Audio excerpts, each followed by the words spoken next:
Top of the morning, everybody. We have officially hit the brand new 2025 NFL new league year, and we've already had a flurry of moves, a snowstorm of moves, Hector, as teams are getting better, teams are getting worse, players are signing, they're getting overpaid.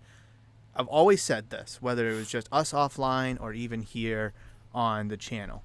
We're just kind of spitballing what teams need and where we think players are going to go. We're not really going to know until certain players get signed, certain players get traded. And now that we've seen these moves happen, we're starting to get a better idea of what teams are actually going to need come draft night.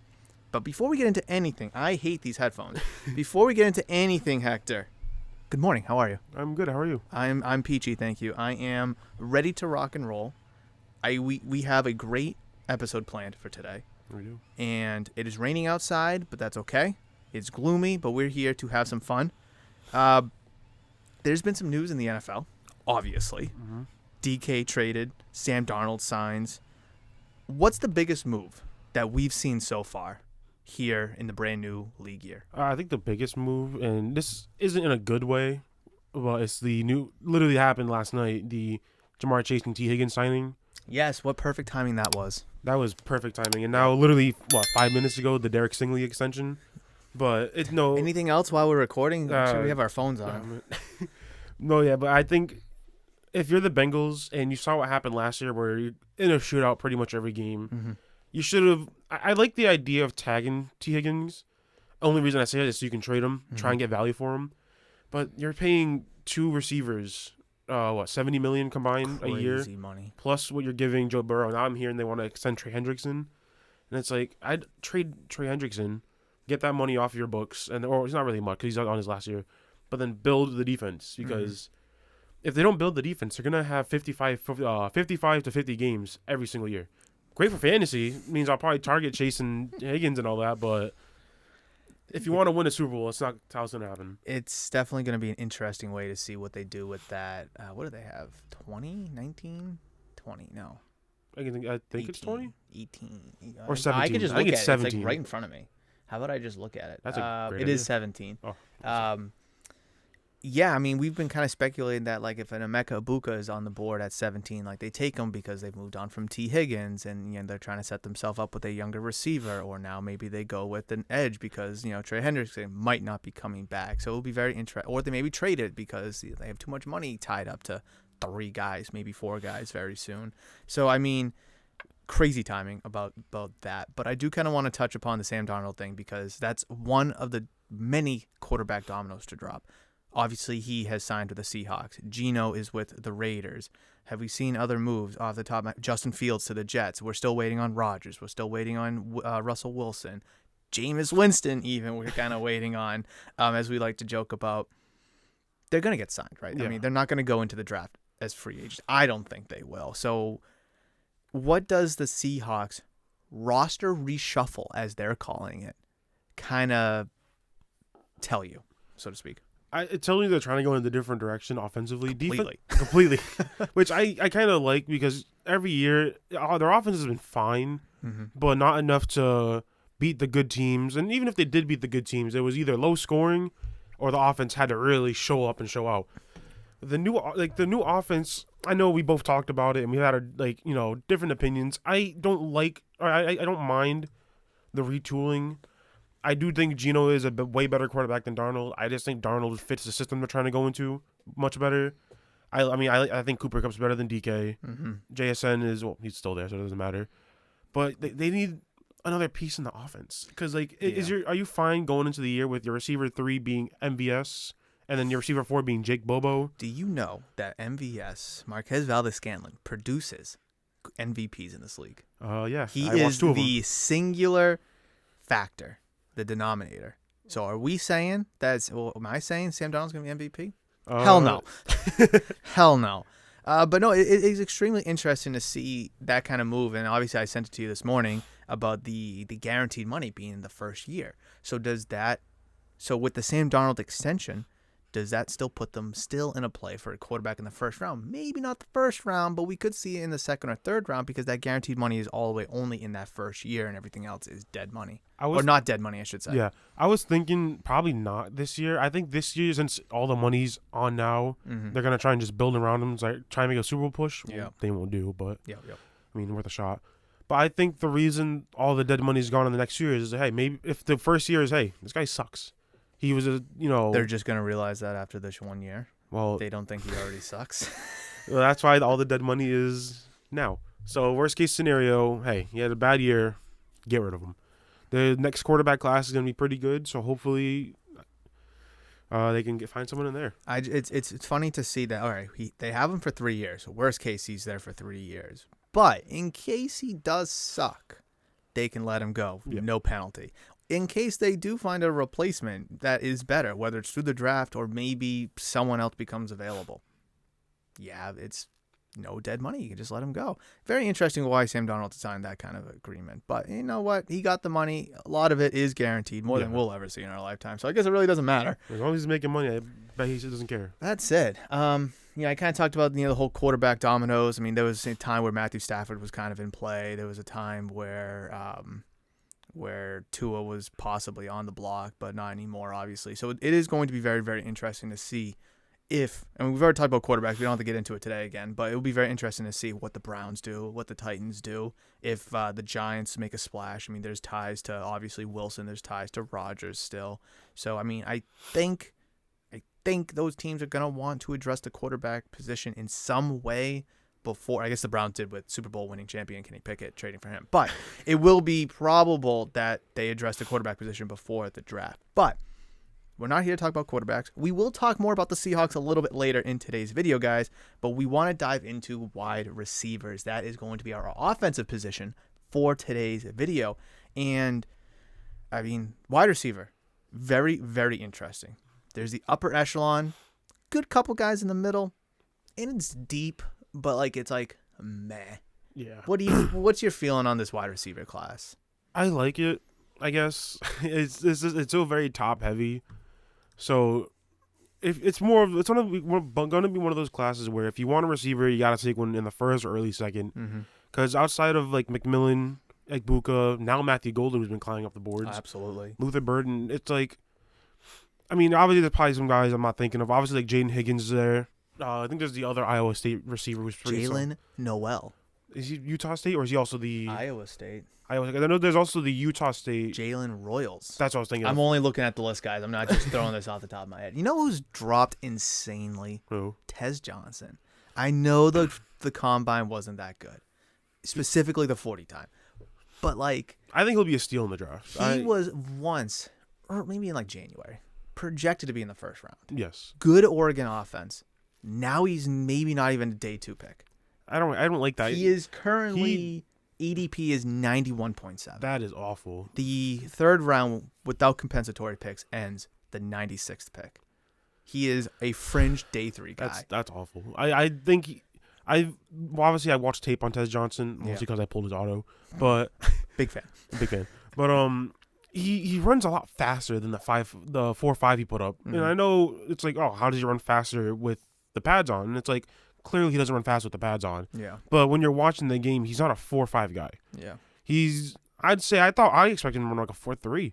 That's what I see on the field. And it's if teams really don't take him early on in the, because of his 40 time. I mean, I know the rest of the combo wasn't great, but he's probably just had a bad day. It's funny how DK way back dropped in the draft because he couldn't run around cones and do the 3-cone drill and the shuttle, and it's funny how Luther Burden had a great early collegiate career and then kind of struggled this past year, and he had a great combine. He had a good 40 time, and it's funny how it's all right, we're still viewing Luther Burden as a first round pick, maybe a top 10 pick in some mock drafts, and a guy like Tez Johnson who had a pretty good year this past year, but a bad combine, and now he's plummeting. It really is, what are you doing for me right now? Not that Luther Burden had a great season this past year, but he had a pretty good combine, but it's just so interesting, the dynamics. I mean, you look at Tez Johnson, who had a great season with Dylan Gabriel, who probably is going to be a day 3 pick, but collegiate-wise, he was a pretty good quarterback. Luther Burden with Brady Cook, man, but I mean, It's just funny how like certain players are being weighted differently than others, even though Oregon and Tez Johnson were clearly the better team this past year. I kind of want to pick your brain on this. We have to exclude Travis Hunter from this conversation just because he's the dual threat player. But Okay. will we see, and I know the hobby really loves their rookie receivers, especially their Malik neighbors. Brian Thomas kind of came on this year. People grown to like him. People said, first of all, who is Brian Thomas That's wild. at the beginning of the season? It's just, this is why we do this, so we can kind of have a general idea who these rookies are as we get into the 2025 year. Could we see a player, a receiver specifically, who has a Malik Neighbors, Brian Thomas type season? I'm not expecting a dozen touchdowns or 1,400 yards. I'm not expecting records to be broken here. But could we see 1,000 yards, 75 catches, 8 to 10 touchdowns from any of these guys this first year? As long as they're in at least a receiver 3 or 2 spot, Yeah. I definitely think so. So you think we could if that receiver is a 2 or 3 in their given offense? Yeah. Even a 1, I just want, like, at least they're like a 2 or 3. Like, someone, I mean, we both expect McMillan to be a Patriot. I think he could put up those numbers. I've come around to the idea. I like him, so I'm not against him anymore. We're assuming, as of right now, he's a Patriot, unless obviously Carter or, like, Hunter falls. Yep. So I think he could put up those numbers. If I'm being out of the main 4, usually it's 3, but obviously the Golden's climbed up. Out of the main 4, He who I has think, to be in that conversation now. Yeah. It's top 4. who I think could be the best is definitely Matthew Golden.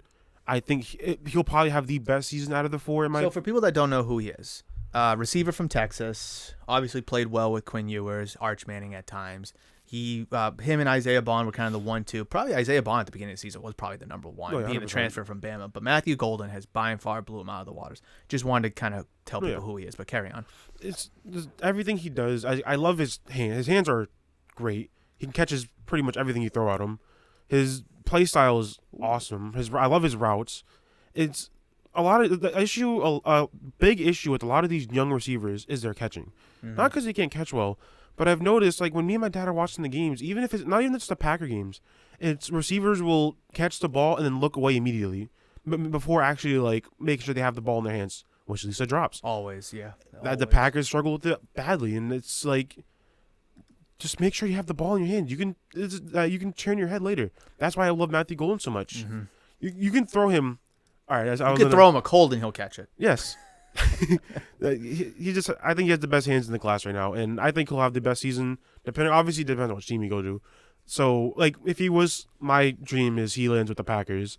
If he was to go there, I think he has a stellar season to where he can even be in contention to be the receiver 1 on that team. You know, in the last 2 months, he's climbed incredibly from around the late 50s to the 30s to the early 20s. It's not out of the realm of possibility that he's a teen pick, 13, 14, 15. Jameson Williams, when he got drafted a couple seasons ago, all the talent in the world, was injured, couldn't play in the national championship game, but he was still, I believe, the second receiver at 10 or 11 off the board to the Lions. So it's not outrageous for a team to kind of reach on that kind of potential, especially when you have a guy who is staring at you who had a great season. And I kind of want to mention this is that on PFF we have analysis for some players. So we can look at the pros, we can look at the cons. They kind of give you an NFL comp and then a small review. Let me give you the review on him, and then I'll give you the comp. Let me ask you, who do you think his NFL comp is right now? NFL comp? Yeah.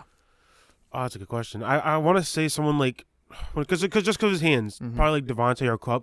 Literally, I'm just basing it off hands, nothing else. So they say Stephon Diggs. Now, No, if you take the headache and the drama away, I love Diggs as the receiver. Yeah. I see it. I can see that. Here's the review. Golden is a talented player whose movement skills should translate well to the NFL.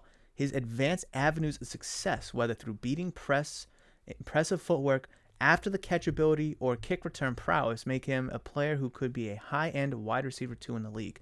High-end wide receiver 2, low-end wide receiver 1. There's no difference there. Like you said, eye-popping one-handed catches in 2024. Inside-out versatility as a slot and flanker. Speed is adequate. I mean, the review on this guy is absolutely insane. And it will be curious to see because he is a late bloomer to that top 4 mix. McMillan, Burden, Golden, and Ibuka, and now Golden. Could he be the second, maybe third receiver off the board. Again, we're not counting Travis Hunter here, who will probably be arguably the first player off the board. But since he's both ways, it's kind of hard to put him in one category or the other. I think no. I do think You Burden, still put Burden. I still think Burden and McMillan are the 1 and 2 right now. Because this is that weird gap in between, like, the top, I want to say 11, where the teams don't really need receiver. Like, I can see a situation of, like, the Pats take McMillan, the Cowboys take Burden, and then if, like, the Falcons for some reason wanted to once again address offense, which they really shouldn't, I can see Golden going to, like, the Falcons. I can still see Seahawks drafting a receiver even after they took Kupp. It's just so I think he is the third receiver taken off. Although I think, like, if a team wants a receiver that can be good now, I know I just said Golden can be that, but I think Egbuka will be that. I don't think he's gonna be the best out of them. Like, you know, when their career is over, it's just he's been playing in college for so long. He's so polished. If a team wants a receiver, like, hey, we can put him out there and he should be good immediately. I'm gonna say Egbuka, but I think Golden can go high. To answer your question, I just think Burden and McMillan are still 1 and 2, just as of right now. I definitely think we're going to kind of see a receiver that we may not expect. Like, we're expecting probably Travis Hunter to make an impact. We're expecting McMillan to make an impact. But I think we could see one of those guys make an impact that maybe, like, you know, a lot of times receivers, it takes a year for them to kind of get going. Quentin Johnson, great college career, sucked his rookie season. And he had a pretty solid, you know, second season.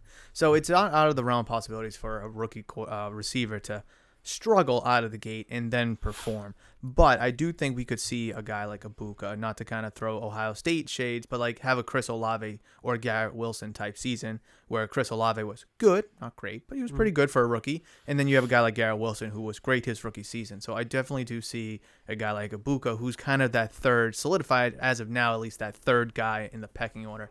I wouldn't be surprised if Burden drops. Why? Who knows? Maybe just because Egbuka is more of a well-rounded receiver like Golden. But, I mean, these are guys that people are going to be collecting next year. So it's very important to kind of have a well understanding of who these guys are. Because how many times I've seen, you know, you've been here plenty of times now. Oh, who should we go after, or receivers to go, or not receivers, or rookies to go after? It's like, well, that's why we do this. Because outside the quarterbacks, who the quarterbacks will suck this year, probably going to be receivers. Maybe some running backs just because Genty's kind of an animal. But let's see. I want to talk about McMillan. His ADP is 8.9. Call it 9 for the sake of arguments. If Hunter and Carter are both off the board at 4 for the Pats, just because I don't see him going any higher. I mean, I think we can both agree McMillan is not going to go higher than 4. No. It would be insane if the Patriots pass on him because he is such a good talent. I've talked about his stats, I believe, last time. He is an insane receiver, 1,400 yards, double-digit touchdowns. The Patriots strike out at receivers this entire offseason. And I've said this plenty of times. They have to address it, and they're going to be forced to address it in the draft because they can't bring in anybody else. Is McMillan the best receiver, A, in this draft, and B, should he be the first one off the board? Again, not including Travis Hunter. Oh man. Again, as of now, things could change. Obviously. Yeah. I mean, because if you're hesitant, who would kind of take that claim? Burden. Okay. I'm still basing off Burden's last season. Obviously, not this most recent one. The one before that. Yeah. It's just Brady Cook sucked so bad, and he was also Brady Cook was hurt, sucked bad, and it's like it just sucks when a receiver's like season isn't bad or not bad. It's just when they have a little downfall because of such bad quarterback play. But so I would say right now, yes, McMillan is the one, and he will be the first receiver to go. If the Patriots take Burden at 4, that'd be insane. That would be wild. I hate it. I would I wouldn't hate it now. Like I know, like I wouldn't hate it. But I'd be like, wow. Like the McMillan have the gas mask on, like Laramie Tunsil. Newest commander, by the way. So here's Burden's 2023 stats. 2 years ago, he was an 88.8 overall grade. 13 games played. He had 86 receptions for 1,200 yards with 9 touchdowns. Pretty good. In 2024, this past year, he played in only 12 games, 61 receptions for 676 yards and 6 touchdowns. Clear regression there from 1 year to another. I'm not even going to look at his freshman season. For a freshman, wasn't too bad, I guess. 46 receptions for 400 yards and 6 touchdowns. Not terrible. Not bad. But I definitely do think that if 2 quarterbacks go in the top 3 picks, which it's possible. I don't think it should happen. I don't think you should think it should happen, but it's possible. Then that leaves Abdul Carter and Travis Hunter there for the Patriots because one of those guys is going to go as one of the other 3 picks. If Travis Hunter is available, let me ask you this. If Abdul Carter is available, it's Abdul Carter no matter what, right? It doesn't matter who else is available. McMillan, Burden, doesn't matter, right? Okay. If Travis Hunter is available, do the Patriots pivot, go to Travis Hunter, or stick with a true receiver in whether it's McMillan or Burden, whoever they think is better? They should stick with Hunter. Okay. Because, I mean, he can get it. We've seen him play both sides of the ball. Most likely, I'm pretty sure he's going to do more corner. So you're taking a corner at 4, which the Patriots don't need. I mean, that's what I know of. I know they signed Carlton Davis, so Gonzalez, Davis. Hunter wouldn't be bad, so unless they want to make Hunter more of a receiver and a cornerback every once in a while. But the Patriots have a high pick in the 2nd, so they can take someone like the Jaden Higgins or Jalen Noel. Noel. Mm-hmm. So they can take one of those guys, and I mean, no, they're not like Buka or Golden or anything, but still receivers I think could thrive in the Patriots offense. So a lot of people are all caught up in the two-way player kind of situation, and it is extremely generational. I still think he's going to be a number 2 corner, number 2 or 3 receiver, because I just pulled up his receiver stats. So let's talk about Travis Hunter for a second. Here are his stats from this year. People probably think, wow, Heisman winner. Wow, they got to be great, right? He had 23 receptions, right? Mm-hmm. This year? But wait, no, these are wrong. Oh, no, this is given up. He had 23 receptions given up. Where's his offensive stats? It's because he's listed as a corner. We don't get the offensive numbers. So let me go get the offensive numbers real quick. Only 23 receptions. No, I think it was given up. I'm sorry. No, you're good. That's what I'm saying. Only That's 20... a lot of receptions, I feel like. You think so? For all those games played, 23 isn't a lot. I don't know. Gave up a touchdown. He only gave up 200 yards. That's impressive. All right, let me go get these stats here. Stand by. I need offensive stats. Wide receiver. Perfect. Okay, here we go. This is much better. Wow. 96 receptions. Holy smokes. 1,200.5 yards and 15 touchdowns. 15 touchdowns. The more we talk about it, the more I'm liking him as Is he a better receiver maybe than a cornerback? I mean, okay, so let me circle back to the cornerback stats because I need caffeine. 23 receptions given up on 41 targets, so about 50%. Okay. 222 yards, 1 touchdown, only 4 picks, but a 40 passer rating. That's pretty good. So it seems like a lot of receptions given up, but they're probably more like drag routes or in routes. So yeah. Let's see. Coverage grade is a 90.3, man coverage 83, run defense 78.8, zone 86.8. That's a high zone rate. Maybe this is why he won the Heisman. I mean, all these I'm not a huge advanced analytic number guy, but I'm just trying to look at some just simple surface stats. I mean, I could care less about like the press win rate or the whatever these stupid advanced analytics, but he significantly improved as a cornerback from the year before, giving up 30 receptions on 400 yards for 5 touchdowns. He definitely earns his flowers, but I just don't know if he's able to do it consistently on both sides of the ball. And I think that's what you have to draft is that two-way player. You can't draft one or the other. If you draft one or the other, seems like he's just statistically speaking, probably a better receiver if we're being honest. Yeah. But teams are going to want to draft that two-way player. So if you're a team, any team, you're sitting down with Travis Hunter, corner, wide receiver, which one do you want him to be? It's a hard question because it just depends on the team and what the team needs. I'd talk to him and say, hey, I want you to be more of a cornerback because I know his receiver stats are great, but it's hard to find a good corner. Not hard to find a good corner, but I feel like it's a lot easier to find a good receiver than a solid cornerback. So it'd be like, hey, you can do like 70% corner, 30% receiver. And obviously, it's a rookie year, so you're going against not college talent no more. You're going to go the big boys. Like my favorite comparison is he going to be able to go? It's like the Dolphins. Yep. You're going to have to guard Tyreek or Tyreek's getting older, so Jalen Waddle. You're going to have to guard someone like Jalen Waddle or even Tyreek, and then switch immediately and get guarded by Jalen Ramsey or whoever else they draft. And it's like, can you do that at the high level like you did in college? So I would probably want him more as a corner because those stats are pretty good. I know he gave up 23 receptions on the 41, but only 200 yards is... That's impressive. Yeah. So, I mean, he's not giving up the long ball. How many times is he being contested on the long ball? I could care less. But he's not giving up 40, 50, 60-yard chunks at a time. He's not getting torched quite often. And if you want to mix one of those in there, let's just say there's a 50-yard bomb mixed in there. Honestly, then he's only giving up 170 yards on 22 receptions. I Yeah. mean, so that's even more impressive. Is there any receiver that we should kind of maybe focus on that maybe we either didn't talk about, not being talked about enough, or maybe there's somebody that we're talking too much about? Ooh, that's a good one. Because there's players like we talked about Jaden Higgins, I think, in the very first video. So we already talked about him. We could talk about Tez Johnson, but we just talked about him. Mm-hmm. We covered a lot of players. I mean, we could talk really about. Have. Here's another player that's dropped. Trey Harris from Ole Miss. I thought he was going to kind of be a fringe 30s to 40s kind of a pick. He's dropped. Isaiah Bond obviously dropped. He was injury plagued this year. But I mean, there's definitely some good depth on day 2, early day 3.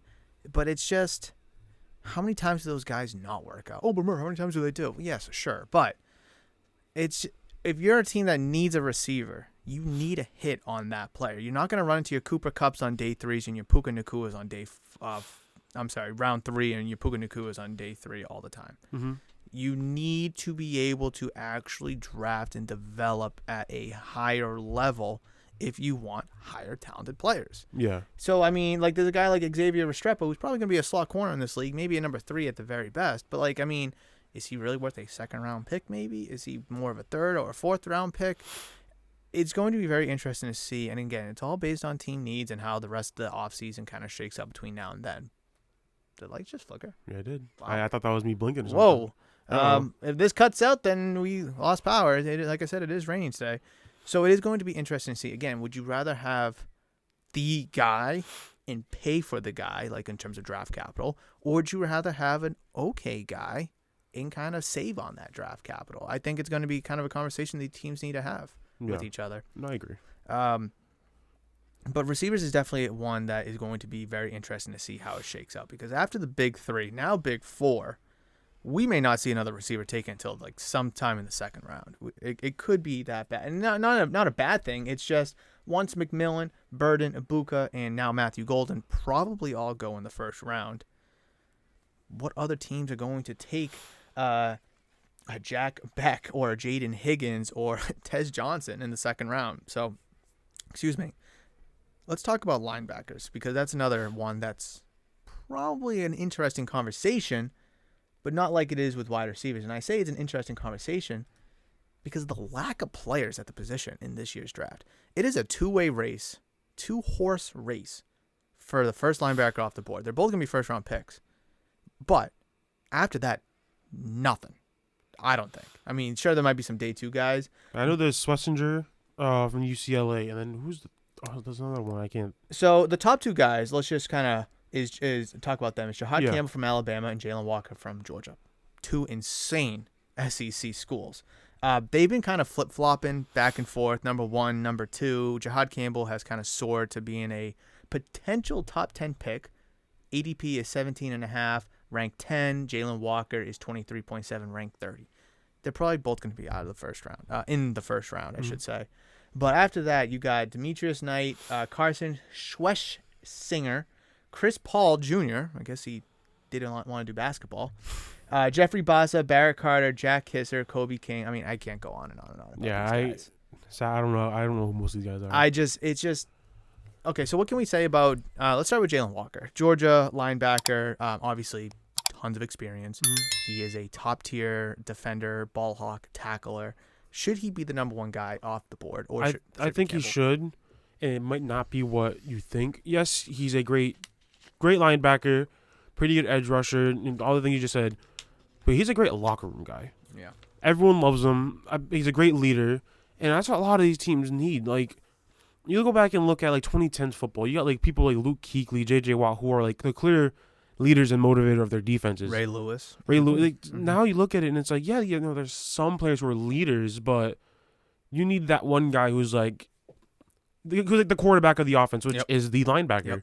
Agreed. So I think Jalen Walker is better than Jahad Campbell at that, at least from what I know of. Yep. So I think he will be taken higher because of locker room presence. Obviously, like the Panthers, I think he's a perfect Panthers fit. Are the Panthers solely going to take him off locker presence at 8? No. But I think it does help a lot. Just like I said, you need that guy on the defense. Like I said, the Panthers. Yeah, someone like Bryce Young. Well, yeah, he's like a toddler compared to the rest of the guys. Whoa. That is no hate towards Bryce Young. I love Bryce Young. He's a 3-year vet now. All right, 15-year-old. But like, yeah, he can lead the offense, and he's shown he can. Yep. But that defense is bad. They need someone on the defense to like be like, hey guys, step up your game a little bit. Obviously, you say it better than that, but I like that. That motivated me right guys, there. Come on, step up. So if you're the Panthers, because hold on. I just kind of looked at Jalen Walker's NFL comp. Guess who it is? Just take a wild guess. Oh, I don't know. Damn it. Roquan Smith. Devin White. Oh. Interesting. Oh. Which Devin White, his first couple years with the Bucs was insanely good. Yeah. So if I can get the first 3 years of Devin White, sign me up. If I'm getting the rest of them, you can keep them. But can we? Panthers are probably the first team that really needs a linebacker in this draft. Panthers are sitting at 8. Depending on how the draft shakes out, could they trade back and still take a linebacker, maybe whichever two is still available, if they like both of them enough? Sure, of course. I just don't see a world where teams 1 through 7, Titans, Browns, Giants, Pats, Jags, Raiders, Jets, take a linebacker, a true middle linebacker.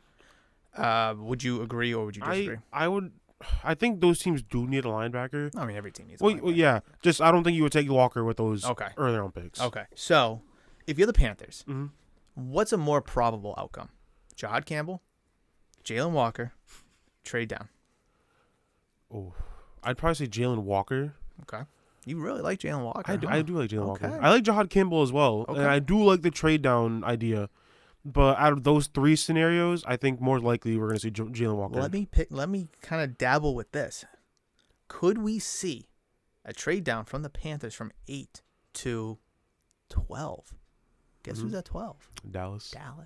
And could Dallas take Genty? They are not taking in front of the Bears. They are not taking Genty after the big signings they pulled off. Jerry Jones thinks he got his running back duo locked up. It's hilarious. I mean, is there any other teams kind of in the Dolphins? No. Colts? No. I mean, there's really no other team I can see kind of jumping up all the way to 8. I mean, Broncos maybe would take him, but they're not going to jump all the way up to 8 from 20. But I mean, Jalen Walker and Dre Greenlaw would be disgusting. Yeah, that would be nasty. So it's, and then once you get past the Panthers, I mean, yeah, every team could use a linebacker, but I mean, what other team needs do these teams have for them to not take it? So if you're the Panthers and you're looking at the draft board, you're like, all right, well, the Niners just lost Dre Greenlaw. They still have Fred Warner. Thank you. So they probably don't. Dallas, they probably could, but would they? Who knows? Dolphins, Colts maybe, but they need a help. Daniel Jones, baby. Danny Dimes. We'll talk about the Colts in another episode, but talk to me about Jahad Campbell. Bias, obviously, Alabama fan, but it's interesting to see his rise to be possibly the first linebacker off the board. Early-ish, he was late 40s, and he kind of peaked, and then he dipped back down, and now he's arguably in that top 20, top 15 range.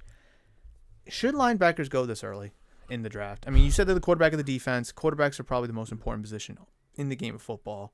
But when you're getting players who are experienced like them, but sometimes they're not always this experienced, is it worth the gamble? I mean, is it worth the gamble at any position, but specifically linebacker is so important. I hate to be the basic and say this because I say this for a lot of the things, but it's like it just depends on the team. Yeah.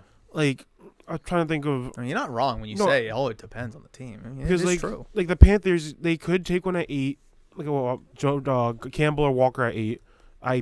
But personally, I obviously prefer Walker. Mm-hmm. But you could take one at 8.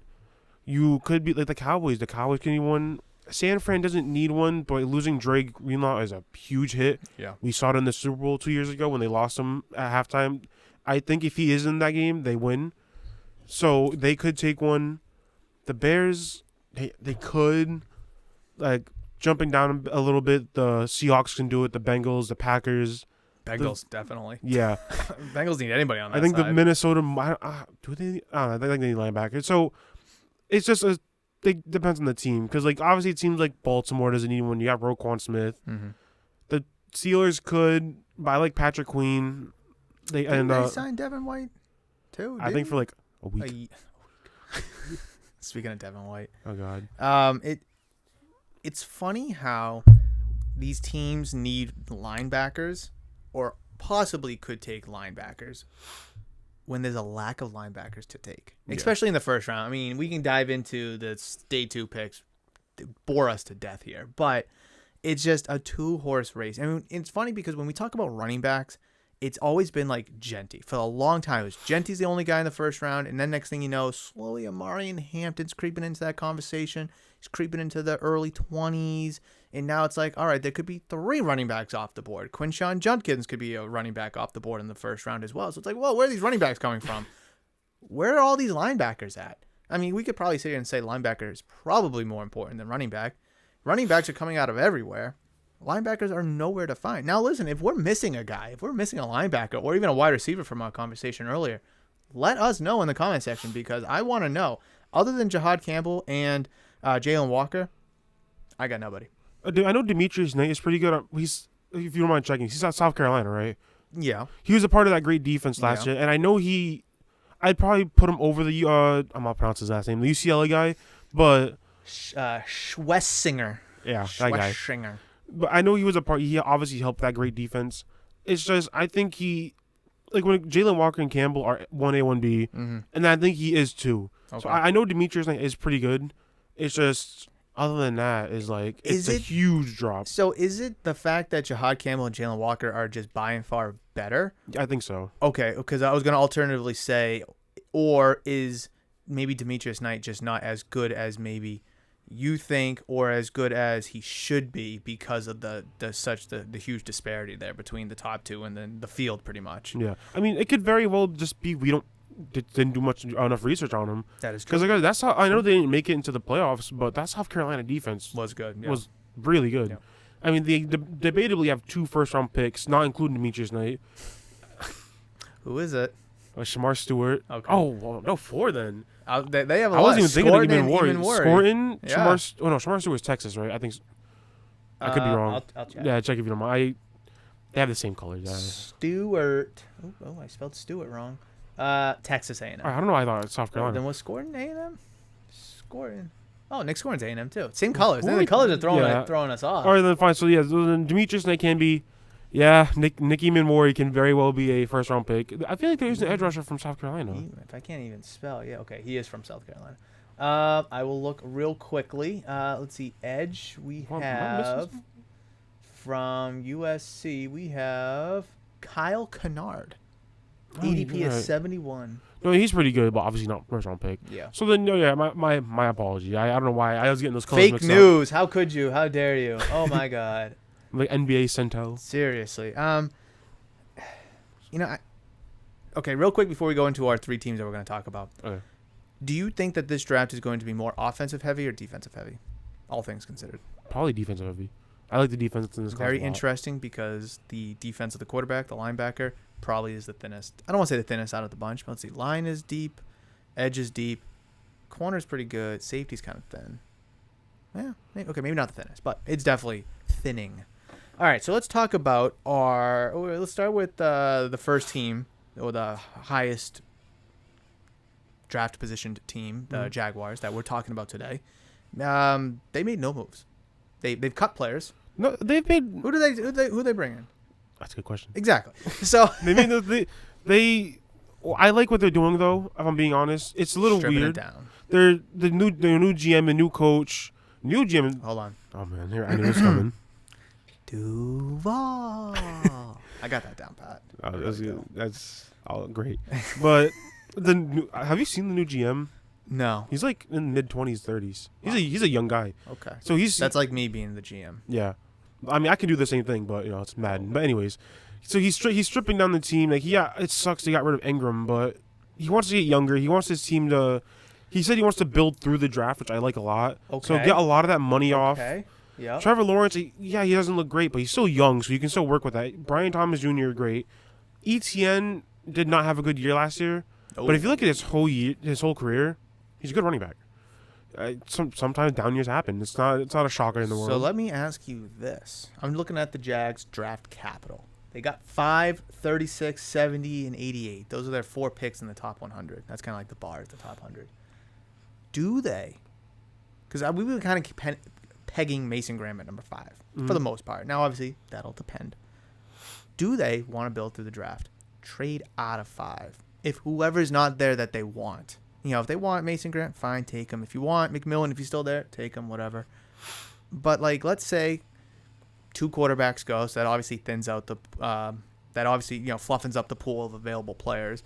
Do they trade out, get more capital, go down a few spots? Maybe a Panthers move up, maybe the Bears move up. I don't know. I'm just throwing teams out there, but is that a possibility, or do you think they stick and pick? Maybe trade up. I mean, we can even throw that in the mix. Do they even trade up? Possibly. I think it's a slim chance to trade up unless Hunter falls to 4 and they call the Patriots and swap. I know you don't like that. I'd be pissed.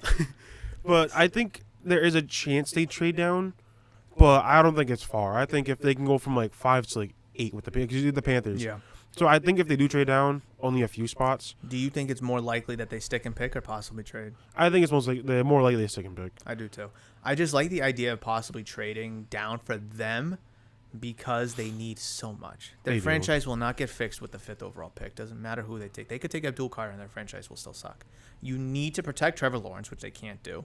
They need to give him weapons, which besides Brian Thomas, they do not have. They do have a couple good running backs, and you can't really trade them because you will get a 5th-round pick for probably either. And just the trade market is so thin on the running backs. Yeah. And I don't think I can name you a single defensive player on that side of the ball. I don't think I could. You'd really not? Is Josh? Nope. You could. Nope. There's Josh Hines Allen now. There's Trayvon Walker. Oh, Trayvon. Yeah, the first overall pick a couple years ago. Really good. Walker. I know he sucked his first year, and then but he's gotten better. Yeah. Andre Sisco isn't there. Darnell Savage, I know him for Packer reasons. Okay. But again, these aren't household names. No, these aren't, and that's what they need. First of all, they need players. I guess technically Josh Allen is a household name. Just they still have Josh Allen. They do. Well, Josh Hines Allen now, but whatever, Josh Allen. Could we possibly, now let's mix this into the mix, throw this out there. Do they maybe trade one of those defensive guys? There's no way. I don't think so. Contracts are coming up, though. Wait, they already paid Josh Allen, though, right? Yeah. Okay. They paid him, I think, last year or the year before. It's recently. Trayvon Walker has this year and his 5th-year option. I don't think they trade him. No. Their defense was so bad, you can't trade those guys. You can't. But what if you can get first-round pick? Oh, man. All right. Now, if you're saying first-round is Josh Allen worth? I think if anybody's tradable, it's Josh Allen because you have him signed up. A team's going to see that. It's like, all right, that's a bargain. I don't want to say a bargain deal, but a good deal considering what the going market rate is going to probably trend. When we look at the Myles Garrett contract, for Christ's sakes. Okay, let's just say Josh Allen is the one that's going to get traded, not the quarterback guys, the edge rusher. If they do get presented a first-round pick, they gotta take it. Is it just the first-round pick? Maybe like a 4th in there or something. Like a day 3 pick. If it's a team in the late 20s, 30s, no. I think I know it's weird to turn down a first-round pick, but what if you're a team like? Hold on. Let me find a team. Holding. Offense. Okay, I'm looking at the Colts here. Okay. It says they need edge rusher. That's 14. But would they do that? All right. I don't know if the Colts would do that, but it's interdivisional, so it's like. Oh yeah, that's a bad example. Okay. Falcons. Perfect. Oh, even better. Bengals. They clearly need defense. Yeah, first-round pick. That's 17. I think Jacksonville. I'm gonna say no. I know it's weird to say. Okay. No. I mean, for one, Cincinnati can they even pay the guy? But Josh Allen has proven he is a top edge rusher. Not obviously not the top, but it can be talked about on the top. Upper echelon, yeah. But so do you want to risk taking an edge rusher in this class when you can either be all right? I'm guaranteed either a good edge rusher, or I take a chance on a guy for a first-round pick and maybe a 4th. Because the way I'm looking at it is, these teams that suck, they want to build through the draft because that's just the easiest way. I don't want to say easiest way, but when you have a pool of picks, you have like 10 draft picks or whatever. You take 10 players. Hey, if they all pan out, wow, we just built through the draft. And it's also the cheapest way because you don't have to pay the guys for at least 3-4 years, not mixing in first round, 5th option. First round, 5th-year option. Yeah, it's just because there's nobody on the offensive side of the ball. We've kind of joked around like, oh well, Trevor Lawrence might be on his last leg. Is a guy like Trevor Lawrence on the move? Giants strike out at Rodgers and Wilson. Steelers can't bring in anybody. Is Trevor Lawrence available to move? And now you can take a quarterback with that 2nd-round pick and bring in a Milroe or a Dart or whoever. Trevor Lawrence is not on the block right So, now. but my thing is though is like, at what point do you pull the plug? Because the plug is half out with the lack of foundation that they have. It's just Kirk's gone, Ingram's gone. I think, and I know you completely disagree on this, but I think giving up on Lawrence is probably the worst mistake they can make. Financially, yes. Financially, yes, but here's the thing. Name me, other than Brian Thomas, what receivers he's been able to throw to that were actually able to produce. I'll just kind of throw names at you. The production's obviously, obviously didn't happen, but they brought in Christian Kirk, which is a good signing at the time. Good signing. I think Gabe Davis was a really solid boomer bust kind of signing for them. Without the speed, but like a Deshaun Jackson kind of. Yeah, the issue is with him is he busted bad. Very bad. A lot of people. But whose fault is that, though? It's the receivers. But I'm saying, like, obviously, Mac Jones was throwing to Gabe Davis half the time. But, when Trevor Lawrence was throwing him the ball. So, like, there's Evan Ingram, obviously. And then you got a piss-poor offensive line, which doesn't help anybody. He's on his third head coach now. So, there is a lot of problems that Trevor Lawrence has had to face. I know we're not, like, a deep analytics guy, but I was curious because he has a lot of incompletions. And I'm like, why is this happening? Because the receivers, other than Brian Thomas Jr., of course, cannot catch the damn ball. Gabe Davis dropped the ball. I think Christian Kirk was fine, but as a fantasy owner, they never threw him the ball. Keep in mind, Brian Thomas was also putting up some decent numbers with Mac Jones, too. So is it Brian Thomas helping the offense, or I think it very much is. So let's take Brian Thomas out of the equation. That team's abysmal, right? That team gets maybe 1 win. Exactly. So, like, I think he's the type of player. Him and Trayvon Walker, your 2 first-round hits. Josh Allen is too. But, like, you're not going to trade Brian Thomas. No. You're not going to trade Trayvon Walker because you invested the first overall pick into him. Josh Allen, I think, could be someone maybe on the block maybe next year. Yeah. But, like, when you took a quarterback first overall, what's the difference right now, in all honesty, besides one playoff win, Trevor Lawrence and Zach Wilson? What's the real difference? The real difference? I mean, Trevor Lawrence has had winning seasons. I think there is a pretty big gap there. Obviously, the one playoff win is. I know you said no. But what's the point if you're drafting 5th overall? It's just I think the big issue is the team doesn't build around him. At least Zach Wilson was able to have at one point he had Garrett Wilson, he had Breece Hall, he had an offensive line, he had. Who's the other receiver over there? I guess Lazard. I was going to say, they had Lazard last year. If I'm being honest, Lazard is, other than Brian Thomas Jr., Lazard is better than anyone on the Jaguars receiving room right now, in my opinion. So, I mean, they can definitely take the draft route, and they can obviously take the free agency route as well. It's just a matter of what direction. Do they want to maybe suck one more year, give Trevor Lawrence? If you can give us 7 wins, that's great. We have you locked up. But if you can't give us 7 wins, or whatever the expectation is, I mean, for me, the first overall pick in the 2021 draft, we are now 4 years removed from that. He's given that franchise, and of course, you got to mix in the whole Urban Meyer situation. You got to mix in the injury as well and the lack of building around him. So it's not all his fault. But who is the one, besides the coach, that takes the downfall if your team sucks? It's the quarterback. It's the quarterback. And I think for now, we're on 4 years, besides one playoff win, which was probably fluky. They probably shouldn't have won that game to begin with. I love that game. It was a great game to watch. He's been literally zero. Yeah. And he's making $50 million. So, of course, you got to consider the financial. You can't just let him go and save $50 million. There's going to be a dead hit, and you want to avoid that dead hit. But I just think the conversation of Trevor Lawrence being a foundational piece for them starting to go away. It definitely is. Like, obviously, I'm a big Trevor Lawrence fan. So, obviously, I'm not, like, biased towards, like, protecting him. It's just, especially it's the social media side of things, where if a quarterback doesn't, I guess he only has one playoff win in the 4 years, but they're not gonna look at that. They're gonna look at the scoreboard and be like, "Oh, this guy sucks," and that's what sucks about it. But if you actually watch the games, weird to say, I watched Jaguar games. That's very weird to say. I love the Saxonville, so I just ever since I watched them, and I like Trevor Lawrence. Okay. So it's like I said, the offensive line blows. Extremely. The receivers blow other than Brian Thomas. Extremely. And Christian Kirk broke his collarbone. And Evan Ingram was hurt for a little bit, so I get that. Sucks. It's just you have to build around your number one overall. But you can't draft a guy who was supposed to be generational and be like, all right, go ahead, go win a Super Bowl. You have to build around him. I know they got ETN, who is his college buddy, so that's good chemistry there. And I still think ETN can be a solid running back. But I just hate that he gets all the blame when the team, like I said, they're on their third head coach. Sorry. Third head coach. I think they're second or third GM now. I think only second. I think they just fired the guy recently. Couldn't even tell you. And it's just you gotta put a team around the guy. Yeah. You can't expect someone. If you went to the Jets, you can't expect him to go to the Jets and then immediately bring him to the Super Bowl.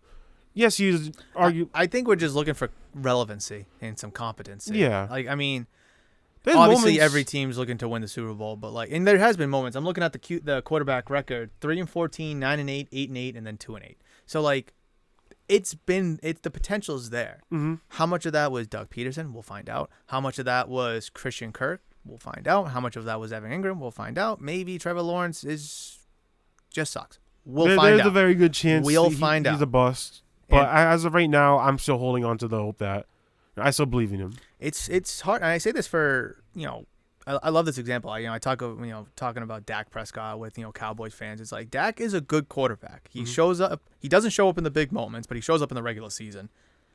How can you realistically replace him and upgrade? You can't. You can't. Contract aside, you can't. Trevor Lawrence, same situation. Sure, you could let him go and bring in Aaron Rodgers. What does that do for you? Really? What does Russell Wilson do for you? So they're in a very interesting spot. You have him locked up in case he does pan out and win you 12 games this year. So it's better to have than not to have because, he is a guy to build around. He is still young enough. He has shown the talent and the potential. It's just going to be interesting to see how long they give this leash because the quarterback class next year is supposed to be pretty good, as of now at least. And if they do stink and he does suck, could we see T-Law potentially on the move and them in the quarterback market? We will find out because that team needs to build something. Mm-hmm. I don't care what they do or who they do it with. They got to build something. The Bears. The Bears. I've been dreading this moment. I think Genti at 10's a lock. I really do. If he doesn't... Unless he's gone before. I'm going to say this. I think running back at 10 is a lock. So, for me, them addressing the offensive line through their trades with the Rams and the Texans. Was it the Texans? No, the Chiefs. Yeah. Those couple trades. They brought in a center, I think, too, in free agency. The Falcons. I think it was the one from the Falcons. Falcons? Yes. Okay, so they've addressed, or at least have tried to address the offensive line. Mm-hmm. So we can't blame them for not trying to address the position. Just like with the Patriots. Oh, they sucked this year. Well, at least they tried and they spent money. So we can't blame them for not trying. Yeah. I don't think the receiver is a position of need. Obviously, they got Odunze. They have DJ Moore. So running back. Obviously, quarterback's solid. Running back. Yeah, no, I think Genti, be it, right? I think Genti goes to the Raiders at 6. Interesting. So, I think all he needs is a running back, but we're not talking about the Raiders. So I think if I'm the Bears, yes, if Genti's there, put the card in. Yep. If he's not, oh shucks. All right, Hampton's there, put the card in. So you think it's a running back either way? I think it's a running back either way. You really think Amari and Hampton can go as high as 10? A guy we weren't even talking about a month ago? I think so. Wow. I think he could. I was looking at him at Dallas. Yep. But they signed the big names, Javonte Williams. Y'all dangerous running back room. So okay, let me ask you this: yeah. Besides running back, could they go elsewhere? Yeah. Okay. If I think. Let's just assume the top guys like your Hunters, your Carters, maybe a quarterback is off the board, maybe McMillan's off the board. I think it'll be hard. So let's say Genti's not there. If it's Hampton, like Will Campbell, I still might take Will Campbell. Oh, that'd be so. Because they built their offensive line, but why not bring in Campbell? Yeah. Why not? Might as well. I mean, whether he's tackle or guard, he can be on the other side compared to the guys that they brought in. Depending on who is there on edge rush, they could still take edge rusher. Yep. Weird to say it, they could take Tyler Warren. Cole Kmet has been. Yeah, I like that idea more and more because he definitely reminds me of, at least the tight end position, Cole Kmet. He's a guy that when he's good, he's great, but when he's bad, he sucks. Yeah. And again. Could we blame the Bears and Caleb Williams in the offensive line? Sure. But, he's going on, year 4, I think? Year 5. Year 5. Yeah, was it 2020, I think? 2020 or 2021. And it's just like, what have you done? And they signed him to an extension, believe it or not. I don't want to say a team-friendly one, but an extension. But, like, again, do you want to weaponize this offense for Caleb Williams after already addressing the offensive line? Because the question last year, all right, Caleb Williams was a lock at 1. What do you do at 9? Do you give him a weapon or do you protect him? Do you trade that pick to try to move up to take Joe Alt or whatever that last year? Or do you try to trade back, get more assets to build still around him? So I think the question for them at 10 is, do they want to weaponize the offense still by bringing in a Tyler Warren if he's available or an Ashton Genty if he's available and just hope to put up 35 points a game? Or do you maybe potentially look at the defensive side of the ball, because that could also be still a position of need? It very well could be. And like I said, I think it just depends on the edge rush, who's there. Like, I think if fall from grace, if Abdul Carter happens to go to 10, which very unlikely, but you take him. They need edge rush help. Yeah. But their as someone who has to watch the Bears twice a year, their defense isn't their issue. Yeah. Their defense is really good. Yep. And like I said, I know they need edge rush, but if I'm the Bears, I am focusing on giving either Caleb Williams the running back he needs, which DeAndre Swift isn't bad, but do you want your offense? So do you want your number one to be DeAndre Swift? Yeah. No. So it's like, I think it's either. But what about Roshan? Is he even there anymore? I have no idea. I thought he was traded to the Bengals. I have no idea. That was no. I just know it was a Texas running back. He's still the Bears. I was thinking of somebody else, but so I think if I'm the Bears, my ranking is Genty or Hampton, Warren, Campbell. I guess you can swap Campbell and Warren. It's just they built up on the O-line so much. Do you really want to take Will Campbell? I mean, why not? So I think bringing in Ben Johnson really changes the argument for the Bears at that spot, because we could have said, hey, take Will Campbell. Hey, take Kelvin Banks. All right, no. Ben Johnson's going to address the offensive line. All right, well, now who else could they take? Could they take defense? Well, you got Ben Johnson, offensive guy, and you saw what he did in Detroit. Ashton Genty, I mean, we said this when they signed Ben Johnson as their coach. Perfect fit. Yeah. Really, really is. So let me ask you this now, because I asked about it with the Jags. Is there a possibility? Oh, there's always a possibility. But what is it likely that they trade up or trade down? Or stick and pick? I think stick and pick is very likely. I think, stick and pick is very likely. I could see trading down. I was going to say, I don't see a move up. No. Well, okay, so let me ask you this. They have 7 picks, 10, 39, 41, 72. And then there's a gap from 72 to 148. That's a huge gap. Now, they could obviously trade the second-round pick, third-round pick, whatever. If they do trade back, it wouldn't be shocking, but Genty would have to not be there. Yeah, I think Genty wouldn't be there. Because you could trade back and still probably take Amari and Hampton at like 16 or whatever. Yeah, I think Genty, Warren, and Campbell would have to be gone. I'm not obviously I haven't seen nothing. Warren, okay, yeah. I haven't seen nothing about the Bears being interested in Warren. That'd be an interesting top 10 if Genty, Tyler Warren, and Campbell. I expect Campbell, but like Tyler Warren to be in there. I've done it in like personal mock drafts. Yeah. Where I had like, I'm trying to think. It was the Raiders took Genty at 6, the Jets took Warren at 7, and I think like the Saints or someone took somebody. It was the Saints took Campbell. So there is a very good possibility all 3 of those are gone. And if that's the case, if I'm the Bears, trade down. I think the most interesting top 10 will be without a quarterback going in the top 3, or maybe just one quarterback going in the top 3, and then Genty being taken before the Bears. Mm-hmm. And obviously you can throw in Tyler Warren being taken before the Bears too, because it's like, all right, well, who's left? What top tier talent is left? Is a McMillan there at 10? Is a Luther Burden there at 15, just because all these other players are going before? So it's very interesting to see. Does Jalen Walker go? I mean, if Jalen Walker or Jahad Campbell go to 8, it's like, all right, well, that's a linebacker. That could have been somebody else. Who else is falling? Because I think we're all kind of expecting 2 quarterbacks to go, and it kind of lets everything else play out, like an Abdul Carter fall to 4. Yeah. If 2 quarterbacks don't go at the top 3, well, Abdul Carter is definitely gone. Yeah. That's kind of how I'm looking at it. But Bears are definitely in a good spot. Yeah. I think they're in a good spot. I know, obviously, as a Packers fan, I hate saying, talking good about the Bears. But out of the 3 teams in that division, I don't hate the Bears. Yeah, it's a fun rivalry. But I don't hate admitting when I think, oh, the Bears made a great move. Mm-hmm. Or I think if it pans out well, I think the Bears could be a playoff team. Like I said, the defense is great. Caleb Williams showed flashes, and it wasn't his fault they sucked last year. Yeah, he was a rookie, didn't make some great things. You always get a bear, like a buffer as a rookie quarterback. Yeah, but like the report that came out, I think a month or two ago, when the offensive coordinator refused to watch film with him, it's like so he had to find someone to help him.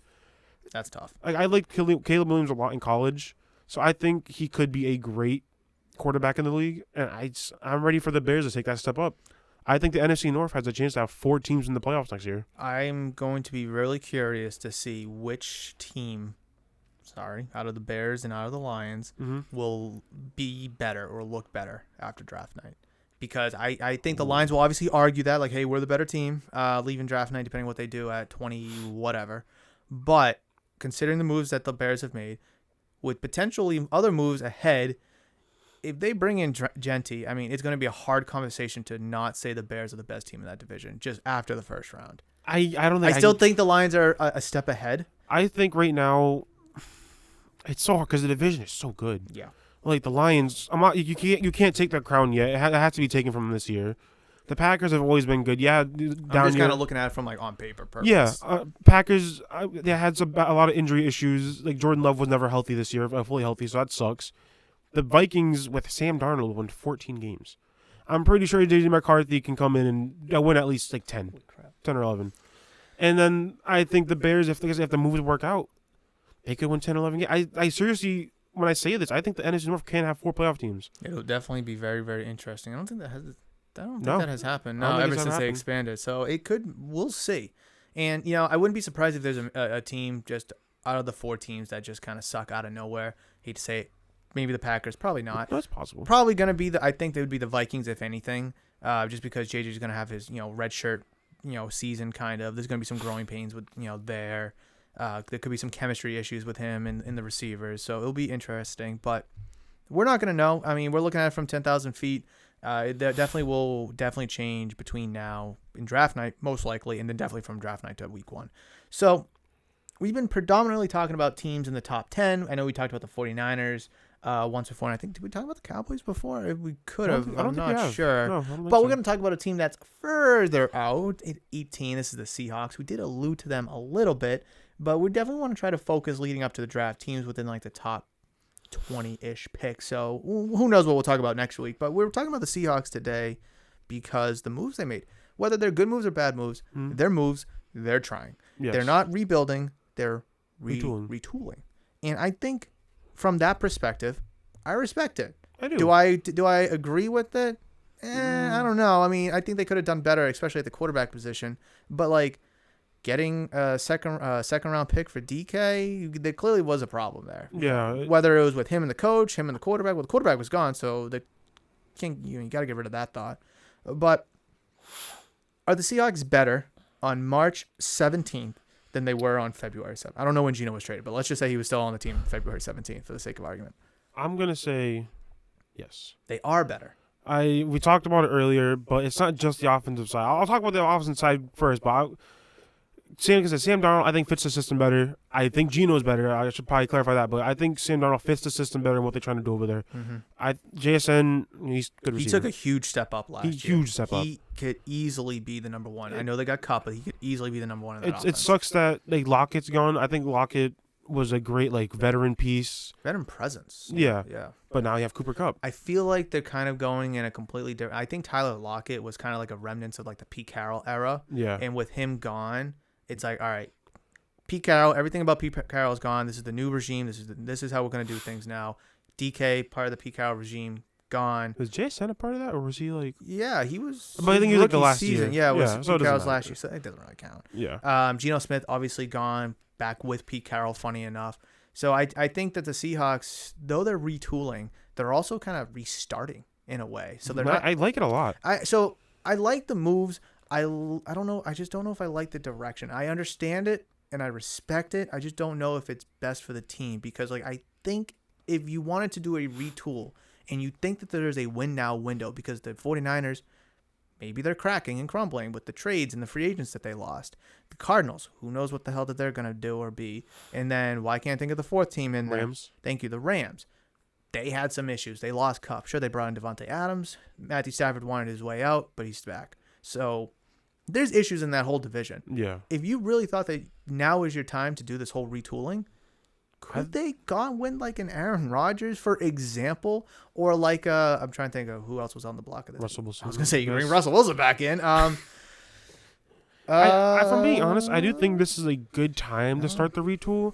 It's like you said, the Niners are crumbling, and they're going to be pretty bad. No, not bad. I think they're going to be like a 7-win team next year. So they're not a playoff team. I don't think so. It's just we saw what happened this year with all the injuries, and now it's not that they're injured, but everyone packed their bags and we're out of here. Mm-hmm.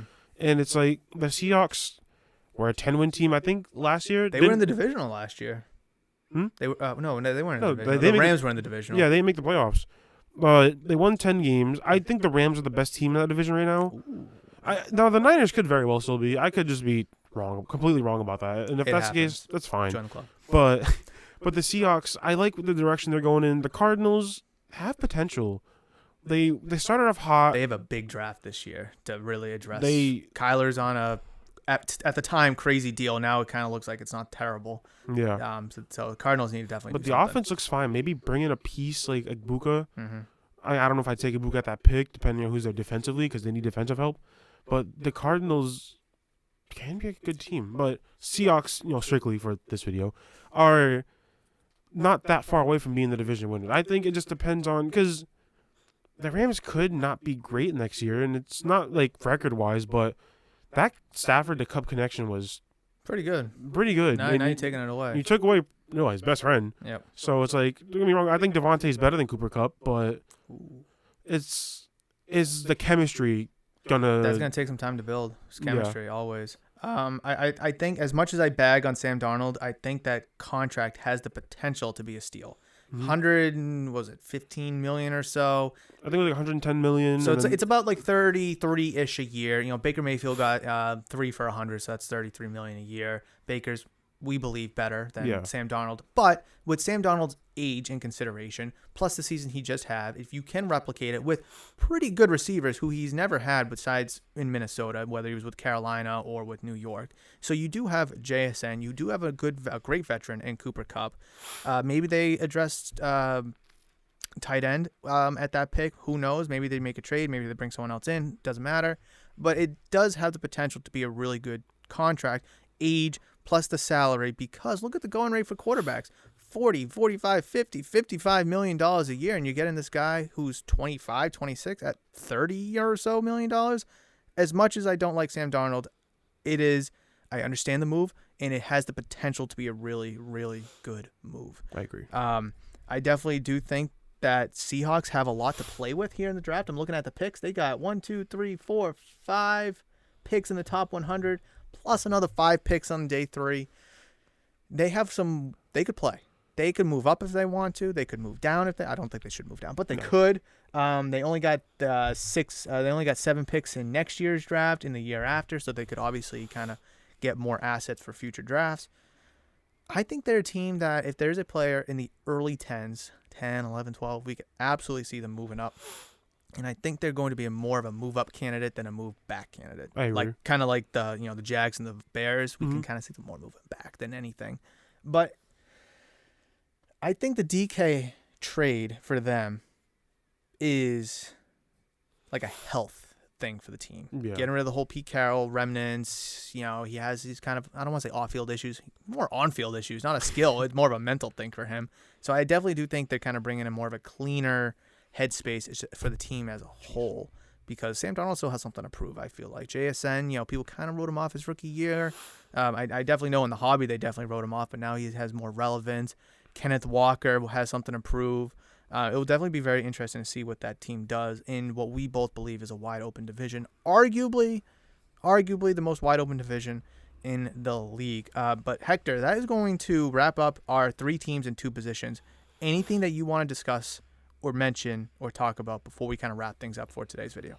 I know we started pretty late, but I think we covered a bunch of different things. So once again, I think this is another week of, I don't think there's anything really to cover again. No, I mean, we covered wide receivers pretty good. Linebackers were thin, but we kind of talked about that position pretty good. Jags, Bears, Seahawks, again, we all talked about. And it'll be very interesting to see what our next 3 teams and 2 positions will be for next week's video. Yes, next week, because we are about a month or so away, maybe 5 weeks away, and there's still a ton to talk about between now and draft night, guys. We are very, very thankful for you watching, listening. Again, engage down in the comment section below. We'll see what we're going to be discussing next week. We've talked about a lot already. We want to make sure we kind of cover everything leading up to the draft. And, of course, with the new league year officially underway, trades can go through, free agents can sign anywhere at any time. This conversation will definitely change between now and maybe even next week or the week after, or at the very least come draft night. But, guys, thank you so much. Please like, comment, subscribe. Check out the channel membership video. I'm going to have the next video covering Hector's face right over there. Hopefully you guys click on that video, and if you do, I'll see you over there. Till next time, guys. Peace out. Bye-bye. We'll be